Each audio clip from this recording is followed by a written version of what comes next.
Good evening, everybody. I'm Scott Stevens here with another perspective. If you just caught the weather show 45 minutes ago or so, we kind of gave you a little bit of a heads up about what I would like to talk about or have a discussion of, because I know this is a discussion that we need to have as a nation. It's just that important. And what I want to say here is that my belief is that we all want the same things. We all want the same things. We've got folks out there protesting, supporting, rallying different parties, different candidates. But I think when we peel all of that away, the colors and the labels and the letters, ultimately, we all want the same thing.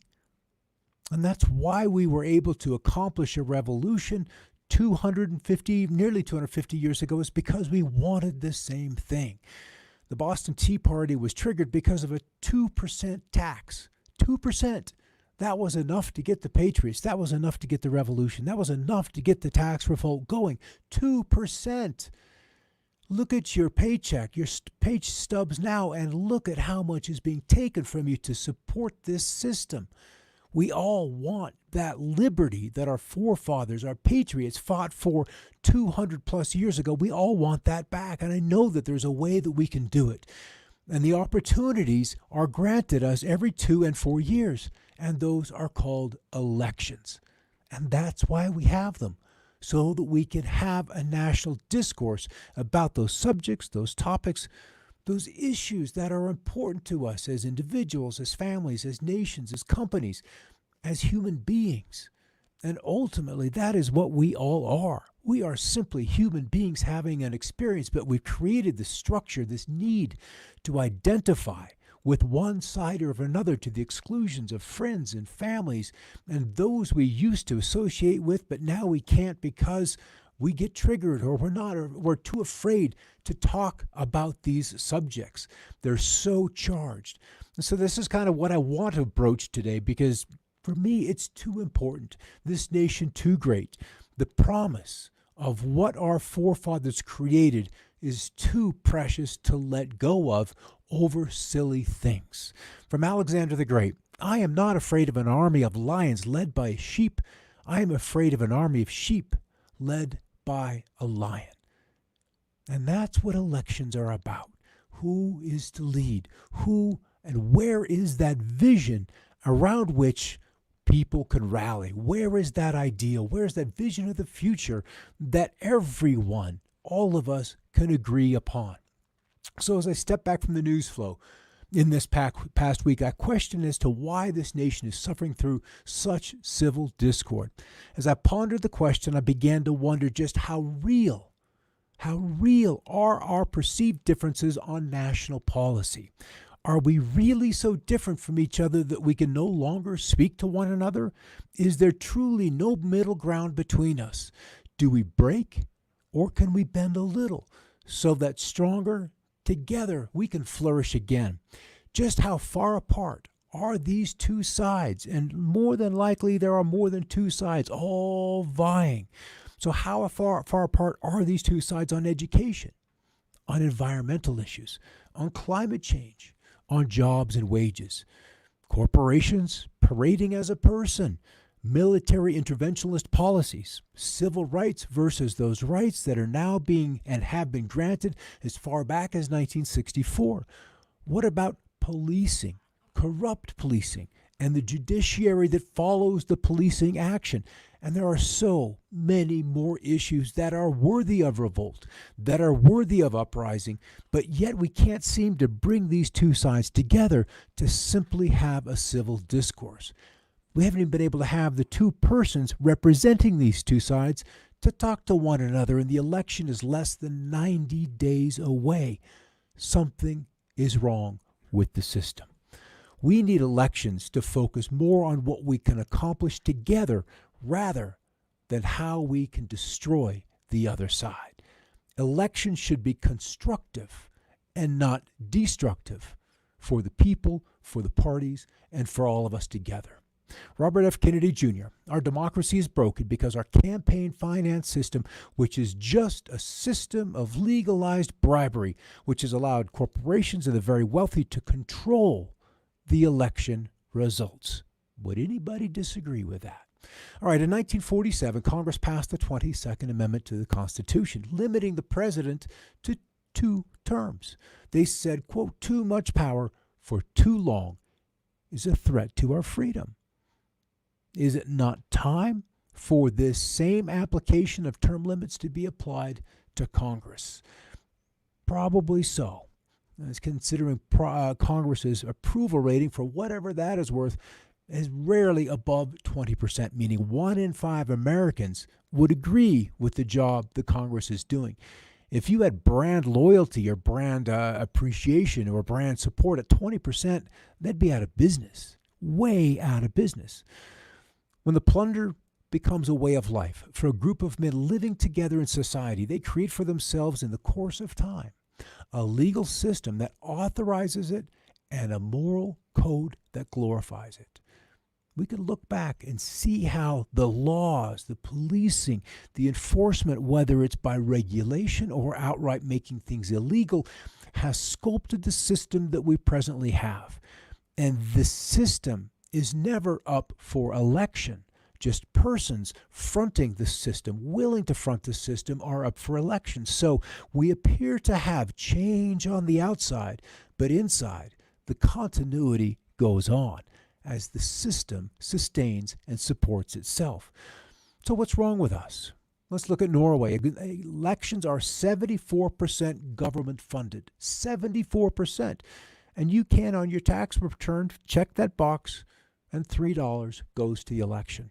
$3. That's it. Political advertising on TV and radio is banned, and voter turnout is 81%, ranked 15th highest in the world, whereas in comparison, the United States U.S. elections are 80% funded by corporations and the super wealthy. Have you ever heard of political action committees? PACs. They're a disease. Much of this funded funds going for negative TV and radio advertising, and voter turnout is 48%, ranked 120th out of 169 countries. It's apparent that we can do better. It's readily apparent, even when you look at other places in the world, even if you want to consider third world nations, they've got better systems, better ways to run elections than what we have. All right, 7 years ago, our fathers brought forth on this continent a new nation, conceived in liberty and dedicated to the proposition that all men are created equal. Equality is about giving everybody an equal chance, not that we are all the same, not that we are all identical. And it's not about giving everyone an equal result. It's about the opportunity. And that's where we've fallen. That is what has been legislated away, judicialized away, has been just literally bit by bit by bit, that opportunity to thrive and to create, whether you're an entrepreneur, whether you're an inventor, whether you're exceptional in a way that would disrupt the status quo. That's what they don't want to have happen. That's where our equality is taken, is that if these corporations can be people and someone of exceptional gifts comes along to disrupt that long-established corporation, the odds are grossly stacked against success. From Martin Luther King, returning hate for hate multiplies hate, adding deeper darkness to a night already devoid of stars. Darkness cannot drive out darkness. Only light can do that. Hate cannot drive out hate. Only love can do that. And this is where we need to assess. When we watch so much media that is slanted, tilted, and has this darkness, maybe it's subtle and potentially it's just overt. It all exists in varying degrees. We have to be able to recognize it for what it is rather than being attached to the message that they're trying to tell. It's the tone of the message that's being delivered that really belies the truthfulness of what is there. Previous President Barack Obama, change will not come if we wait for some other person or some other time. We are the ones we've been waiting for. We are the change we seek. To accept that statement is to accept a responsibility. A responsibility And part of me is excited to see those people walking in the streets on what side, whether you're MAGA or Antifa or BLM, it doesn't matter. It's action. You've chosen to try to affect change. And if the waters are still on top, but yet there's turbulence and churning underneath, ultimately that turbulence will reach the surface. And ultimately it will come to a boil. That's just the laws of nature. And so we see this boiling that's happening, and it will eventually come to the surface to where everyone must recognize it. And despite the protests, even in Chicago last night, not making the news, they're still happening. That energy has been thrown into the ethers and has to be digested. From George Orwell and his landmark book, 1984, the masses never revolt of their own accord. And they never revolt merely because they are oppressed. Indeed, so long as they are not permitted to have standards of comparison, they never even become aware that they're oppressed. Read that again. Without an example to compare your current situation to, you would never know to change your situation. You would never know. It's like the kids grow up in a family, and that becomes the normal, the chaos, the pain, whatever's going on in that family unit. The friend goes out, goes to his friend's place, spends a weekend with the family, and that whole unit interacts in a different way, and it opens one's eyes that there is another way to live. And Americans are arrogant in a way in thinking that ours is the only way, that we are the best and the top. And we have been told that for decades through the media. And the media is very selective in what it will let us see other examples of, for us to draw that comparison to decide whether we would like to throw off the shackles or potentially move forward with something else. Comparison. 4% of all Americans are millionaires, but yet 51% of Congress members are also millionaires. And to be honest with you, I don't know how old this is. With as much money has flooded into the system into the last decade, this number could be 61%, it could be 66% of Congress members being millionaires, because $1 million is not even close to what it used to be worth. From Jesse Ventura, quite a guy. Do you ever see his show? I believe it was on the History Channel. To a word to the 1%. You control our world. You've poisoned the air we breathe, contaminated the water we drink, and copyrighted the food we eat. We fight your wars, die for your causes, and sacrifice our freedoms to protect you. You've liquidated our savings, destroyed our middle class, to use our tax dollars to bail out your unending greed. We are slaves to your corporations, zombies to your airwaves, servants to your decadence. You've stolen our elections, assassinated our leaders, and abolished our basic rights as human beings. You own our property, shipped away our jobs, shredded our unions. You've profited off disasters, destabilized our currencies, and raised our cost of living. You've monopolized our freedom, stripped away our education, and have almost extinguished our flame. We are hit, we are bleeding, but we ain't got time to bleed. We will bring the giants to their knees, and you will witness our revolution. I don't know how much longer afterwards he kept his job, because the empire has ways of silencing voices. And they'll talk the talk and talk us back from the edge, talk us back from taking action, talk us back from going to the streets, talk us back from talking, from speaking our voice, from exercising our rights. And Chief Joseph Nez Perce, I'm tired of talk that comes to nothing. It makes my heart sick when I remember all the good words and all the broken promises. There has been too much talking by men who had no right to talk. It does not require many words to speak the truth. And Dwight D Eisenhower, love him or hate him, he gave us a very succinct warning as he left office about the military-industrial complex, but he also left out one word: the military-industrial congressional complex. Congressional complex. If we could get that changed, if we could impose term limits, And it's not like we can do it to them, or maybe we can. Again, it's time for action. If a political party does not have its foundation in the determination to advance a cause that is right and is moral, then it is not a political party.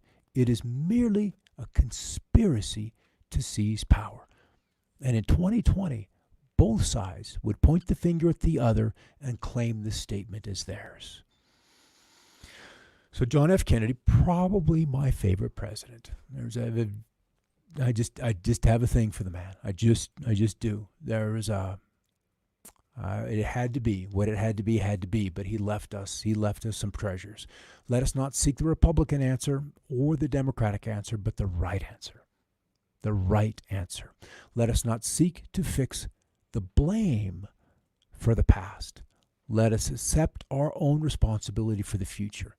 And this is where we are today as we draw closer and closer to another big election. Instead of blaming, we've got to look forward, not to take something away from another, but what we can build together, that we can together create something more than what we inherited. That is within our rights. That is within our possibility. That is a destiny if we so choose so. All right, Malcolm X, another, boy, the 60s must have been tumultuous, being born in the mid-60s. And then as history came along to look at these greats, the cusp of revolution that was almost happening, that was almost these brilliant souls, these bright lights sent to humanity to do this work for humanity. One by one by one, they were taken, and great sadness followed. But then a new generation comes along, many more this time than just these few, with different tools to work, different tools to organize, different tools to engage, and the same truth to share, that we all have a right as human beings for freedom, for liberty, and the pursuit of happiness. For Malcolm X, I'm for truth, no matter who tells it. I'm for justice, no matter who is it for or against. I'm a human being first and foremost, and as such, I'm for whoever and whatever benefits humanity as a whole. And if we could look back and strip away the red or the blue, the D or the R, and find the humanity in one another, in our situations, and it doesn't matter what scenario we're looking at, what wrong we are viewing, there are at least 1 million points of view to look at that scenario that is wrong. And some of those, appear as right action. And when we can see this, we can see and include those others as being human beings just like yourself, then we're going to be able to find that common ground upon which we can build a future that we might actually be interested in going into. So the problem is not necessarily people being uneducated. The problem is that they are educated just enough to believe what they've been taught, and not educated enough to question what they've been taught. So we're given facts, but we're not given the capacity, the capability to process the information that we've been taught. And there's a big, big difference. Some of you, I'm sure, have seen a test, an 8th grade test from, I think it's like 1910. Some smaller school district, if they had a school district, here in the States. And you look at this test to graduate middle school, to graduate 8th grade. And there's a big part of me that wants to say that half of our college graduates could not pass this 8th grade test. And this failure of education has happened inside 1 century. 1 century, 5 generations. And we've lost our reasoning, our rationing, our capability to think beyond a reaction, be that an emotional reaction or a reaction from new information coming in. It's really kind of concerning how we're going to move forward that way or through this degradation of the education system. And it is intentional. It is absolutely intentional. Television, so says Morgan Freeman, is the monster in your home. And it is called a program for a reason. Your television is nothing more than an electronic mind-altering device. It has been designed to psychologically change the ways you view reality. Not the way, but the ways. That is plural. So each and every program, each and every bit of data coming in has a message with it. It has a purpose behind it. There's a reason why that message was then driven out. This is also something out that was driven out was from civics. We were not required to process, to learn, to understand the situation in which we live. Basic civics was a class that used to be required before you could graduate from high school. You were taught what was actually in the U.S. Constitution. And after all the student rebellions in the 60s, civics was banished from the student curriculum and was replaced with something called social studies. That's what I got, social studies. Here we live in a country that has a fabulous constitution and all those guarantees, a contract between the citizens and the government, and nobody knows what's in it. And so if you don't know what your rights are and how you can stand up for them, and furthermore, if you don't know what's in the document, how can you care or then even be aware to know if someone is shredding those rights? As we have the Patriot Act, as we have various NDAA laws passed, it's just this creeping thing of one process, one legalese, one law built slowly upon another. All right, so you're supposed to be blind with patriotism. No, you are not supposed to be blind with patriotism. So blind that you cannot face reality. Wrong is wrong, no matter who does it or who says it. And this is where we go way back and talk about the lawyers codifying morality. What you can, what you can't do, what you should or shouldn't do. What is life, what isn't life? These lawyers don't know. And even those laws that are then passed, in many ways, should only be relevant for 10, 15 years because times simply evolve. What was immoral in the 1800s is perfectly acceptable today. And what is acceptable today may be immoral in 20 years. We don't know.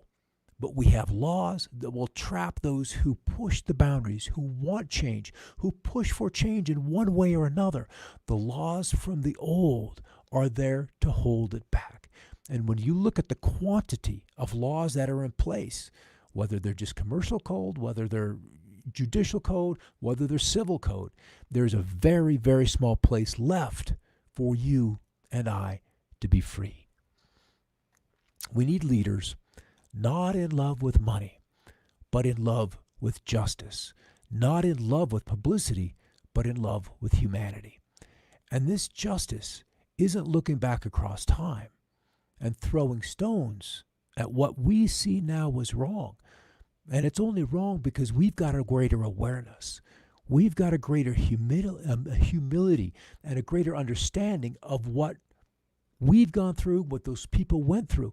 We have that additional perspective of time that those folks in the 20s, in the 1820s, in the 1720s wouldn't yet have and would never have because their society wouldn't allow them that kind of expression. It just wasn't possible. So it's difficult to look at social justice today. Yes, we can recognize inequities, but those were the lessons that brought us to where we are today. Those lessons that happened 100 years ago were absolutely required so that we could be and have the opportunities that we have today. So we should be grateful for those sacrifices. And everyone, regardless whether there's a statue of you or not, you were written about or not, we all made sacrifices of one scale, one size, in one mission or another. We were all there and all participated in one degree. And we were all just doing the best we could. And now it's time to kind of move beyond the best and create this different ideal. Anthony Bourdain, what a guy. Maybe that's enlightenment enough to know that there is no final resting place of the mind, no moment of snug clarity. Perhaps wisdom is realizing how small I am, unwise, and how far I have yet to go. Something to think about. Undoubtedly, there's a final resting place, but that is a far, far stone's throw from here. All right, so these are something, a quote I'd thrown up. And no one is equal to anyone else, never has been and never will be. Some achieve, some are lazy, some are driven to do great things, while others couldn't care less. We are individuals, and that is our strength and our weakness. Both are true. And now we've got a situation where we have whites or extreme racists against other whites. And inside ourselves, we must have enough of a space that is large enough to allow others the freedom to live their lives, regardless of their appearance, regardless of their situation in life, regardless of who we think they are. Because I can promise you, you don't know who they are. It's kind of sad, isn't it? This was a comment about the Libertarian Party being dead. And I'm like, I don't know. Sad, isn't it? Because this party is where the vast majority of us will find commonality. What is sorely needed is inspired leadership with command of language and the ability to clearly lay out a vision for this country's still great future and potential. And this is what I believe. And a part of me knows that we have this great future yet ahead of us. It absolutely exists. As Morgan Freeman said once again, self-control is a strength, calmness is mastery. You have to get to a point where your mood doesn't shift based on the insignificant actions of someone else. Don't allow the others to control the direction of your life. Don't allow your emotions to overpower your intelligence. All right, this is something I found, and I just believe it's too important because we all have so much in common, and in so many ways we are together. This was a man who spent some time in the service, and I just call this the battlefield. And the essay goes like this. I miss the battlefield, not the burning heat, not the ache of heavy armor or the cold darkness of hostile ground. I miss the clarity. We were fighting an enemy, though often vile, was completely clear on his cause and beliefs. They were willing to live hard and die hard for what they believed in, no matter how misguided. Most of all, I miss Americans. In a war between tribes, religions, sects, ideology, the enemy often churned, blended, twisted, and turned. But Americans were like rocks, Gibraltars in a storm. In the midst of the chaos, Americans were handholds on the cliff, bridges over the abyss of terrorism and treachery. The battlefield is the great crucible. On our battlefields, the one virtue that mattered was an American would stand fast and have your back. The bond and the lifeline in combat were other Americans. The Americans to your left and to your right had no hyphens. I scanned for NODs and Kevlars, not faces or skin. In a street or alley, on the side of a mountain or sand berm, all I looked for was an American and a shoulder flag. The camouflage and combat literally and figuratively melted everything else together. No face, no religion, no politics, just Americans. There is clarity and a physical purity in that. Today at home in the United States, I miss the battlefield. I'm going to end here. I'm not afraid of an army of lions led by a sheep. I'm afraid of an army of sheep led by a lion. Elections should be constructive, not destructive. We've got a lot to learn and a lot of ground to cover before we get to November. And once we're through November, there's an even greater field that we, as Americans, as human beings, as planet Earth, will have to conquer then. Thanks for the comments, everybody. Good to see you in there. Ellen Seidel, I haven't seen you in a long, long time. Good to see you pop in. All right, thanks for stopping by on Another Perspective. Ellen Seidel, her husband, was actually one of my, I think he was chemistry teacher in high school. Facebook brings people together. Thanks for stopping by, everybody. And the one thing I want to pass along is always, always, always keep looking up.